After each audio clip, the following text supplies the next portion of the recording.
Ok. Regardez, il y a... Vous savez que cette paracha Tetzavé, elle est extraordinaire dans le sens où il y a quelque chose qui se passe dans cette paracha qui n'a pas lieu dans aucune. Je vais m'expliquer. Depuis la naissance de Moshe jusqu'à le dernier livre que on explique que c'est lui qui le dit directement, c'est la seule paracha dans toute la Torah où il n'y a pas son nom qui apparaît. D'accord? Le nom de Moshe Rabbeinu n'apparaît pas du tout. Or, c'est la seule. D'accord? Je répète, depuis sa naissance jusqu'à le dernier livre, que c'est lui-même qui le dit, donc il ne marque pas son nom, entre guillemets. Enfin, la règle est plus bonne. Mais de la naissance de Moshe jusqu'à, il y a tout le temps le mot Moshe qui apparaît, sauf dans la paracha Tetzavé. Pourquoi? C'est très simple. La première explication, il y a deux explications qui sont données. Une des explications, c'est que, étant donné que, à Kadosh Baruch Hu, quand on a fait la faute du Hegel, du veau d'or, il a dit, si tu leur pardonnes pas, si tu pardonnes pas en Israël, alors efface mon nom. Et que ce qu'un tzaddik dit, même quand il le fait sans condition, à Kadosh Baruch Hu, il le fait. Résultat, alors, cette parole-là de Moshe, elle a eu une influence, et une paracha entière, c'est celle-là. On ne voit pas son nom apparaître. Ouais. Alors maintenant, il y a quelque chose de un peu plus profond qu'on peut comprendre. Moshe Rabbeinu, il est évidemment Torah de Moshe. La Torah, elle a été donnée par Moshe Rabbeinu, et elle porte son nom. Donc Moshe, il représente la Torah. Maintenant, lui, il est prêt, à cause du Ham Israël, de dire efface-moi de la Torah. Maintenant, si vous réfléchissez, étant donné qu'une seule lettre de la Torah, elle rend pas soul, une seule lettre qui manque ou qui est abîmée d'un Sefer Torah, elle rend pas soul, elle rend mort tout le Sefer Torah.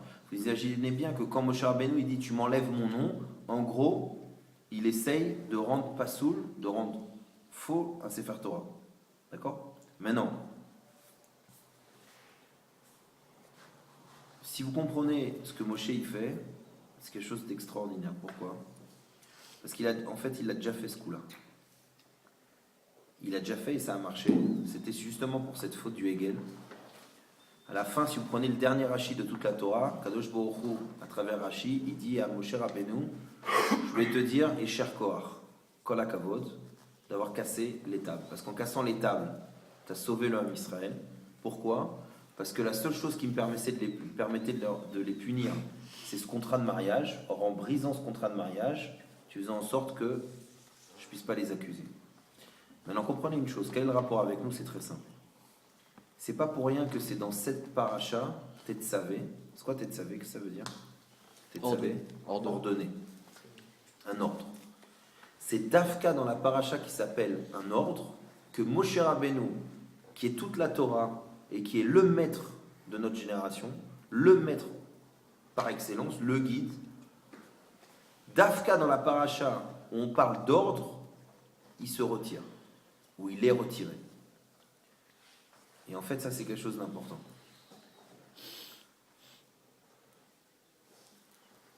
Dans la vie, on n'aime pas recevoir des ordres. Et des fois, on n'est même pas capable de les recevoir de Moshe Rabbeinu. Pour ceux qui comprennent ce que je dis, Moshe Rabbeinu, c'est pas un patron, c'est pas un directeur d'école, c'est pas un chef de société. Moshe Rabbeinu, c'est quelqu'un qui, quand il est en face de toi, tu pourrais pas dire grand-chose. Et bien même de lui, on n'aime pas recevoir des ordres. Pourquoi? Parce que on a en nous Chelek Eloki, on a en nous la présence de Dieu, et cette présence de Dieu en nous, elle fait que on se prend pour Dieu. Et Dieu ne reçoit pas d'ordre, donc moi non plus. Mais le petit clin d'œil que Moshe Rabbeinu il vous fait, et il nous fait, c'est de dire, tu sais en réalité, moi Moshe Rabbeinu, moi je suis la Torah. Moi la Torah, quand je viens vers toi et je te dis juif, fais quelque chose, c'est pour te donner du mérite. C'est parce qu'à partir du moment où je te donne un ordre, je te donne la force de le faire. Mais comprends une chose, si tu veux m'effacer, des ordres, ils restent. Les ordres, ils restent.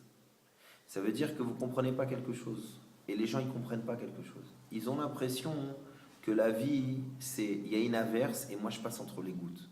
Mais tu n'as pas compris. Les gouttes, elles tombent de haut vers le bas. Et t'as pas où te cacher.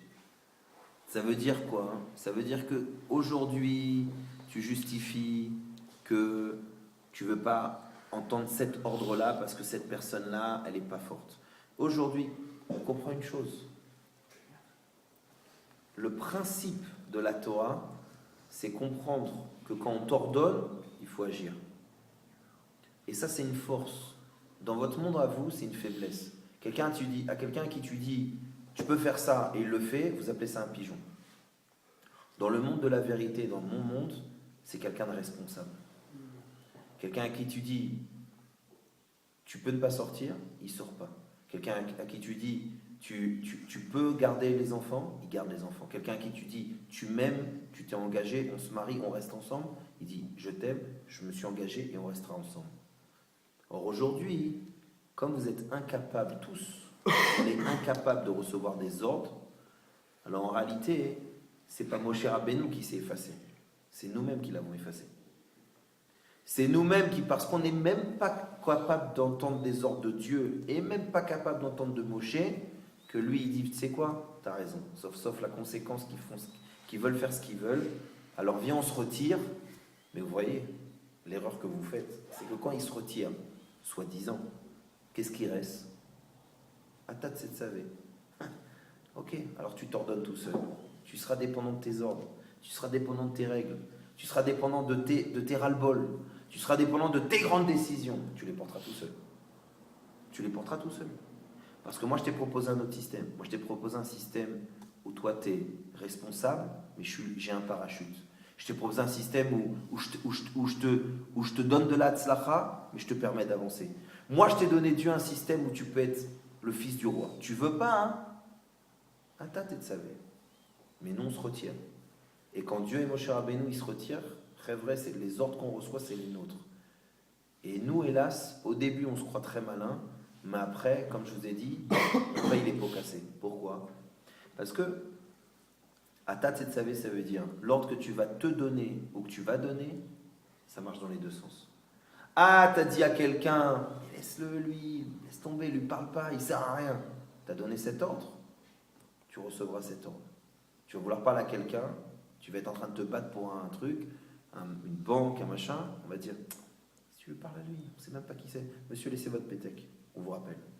Ah, tu t'es moqué de quelqu'un en disant, qui c'est ce mec-là? On se dit, on te donnera à ta tête savée, tu recevras, qui c'est ce mec-là? Qui t'es toi, Birla? Pourquoi tu veux que je te sauve? Et ainsi de suite. Et donc en réalité, on comprend maintenant pourquoi, quand Kadosh Baruch Hu, il est venu juste avant dans Trouma te dire, si tu comprends que j'ai besoin que tu as un libre arbitre, que j'ai besoin que ce libre arbitre, tu me l'amènes en me disant, je veux que tu résides dans ma vie, je veux que tu m'aides, à ce moment-là, tu te mets en dessous, et là, Baruch Hashem, tu es à l'ombre d'Akadosh Baruch Hu, et tu as Moshe Rabbeinu qui peut te diriger. Tu veux pas? À ta tête savée, tu te débrouilles avec tes ordres, tu te débrouilles avec ta vie. As Bémet, je nous souhaite, Bémet, que vous compreniez que des ordres, il y en a. Des hommes libres, il n'y en a pas. Même la mort, ça ne te libère pas. D'accord? On n'est pas libre. Et comme on n'est pas libre, il faut savoir de qui on reçoit ses ordres. Quelqu'un qui reçoit des ordres de lui-même, ce n'est pas un chef, c'est ou un paresseux ou un nul. Quelqu'un qui sait recevoir des ordres de quelqu'un d'autre, il commence à être ou responsable ou actif. Quelqu'un qui sait prendre les ordres du tzaddik de la génération, des tzaddikim, des rabbanim ou de Dieu, il est batel, et parce qu'il est batel au roi, il est prince, au minimum. C'est ce qu'a fait Moshe Rabbeinu. Moshe Rabbeinu, il y a tout, il n'était pas d'accord. Je ne veux pas y aller, j'ai pas les kochot, machin, etc. Il est resté et il reste le guide spirituel du Ham Israël. Lui qui a toujours voulu dire, non, je ne suis pas capable, il l'est jusqu'à maintenant le Moshe Rabbeinu. Mais tous ceux qui ont cru, je prends l'exemple, ça m'est passé dans la tête, le mec en je ne sais pas quel pays, là, qui avait dégommé, qui avait tué je ne sais pas combien de personnes, et qui avait dit, je veux qu'on se rappelle de moi. Zéro. On se rappelle de quoi? T'as voulu faire le machin, tu finiras comme un truc. Et c'est ça que je veux vous apprendre parce que vous êtes jeunes, et que les hatatés de saver qu'on se donne à soi tout seul, ça vaut rien. C'est pas une preuve. Le hataté de saver de quelqu'un, hein, ça devient plus difficile. Ça montre que tu as une possibilité d'avancer. Et maintenant, vous comprenez évidemment, mais ça c'est un code entre nous, pourquoi je vous ai fait ce jeu d'action et vérité. Parce que c'était l'ordre ou la vérité de l'autre qui m'intéressait. Que tu sois capable de déjà être capable d'entendre et d'accepter quelqu'un d'autre. Ça, c'est déjà le premier pas. Sinon, tu es tout seul, et dans le jeu d'être tout seul, c'est ce qu'on appelle un suicide, quand on est tout seul. Allez, des bonnes nouvelles.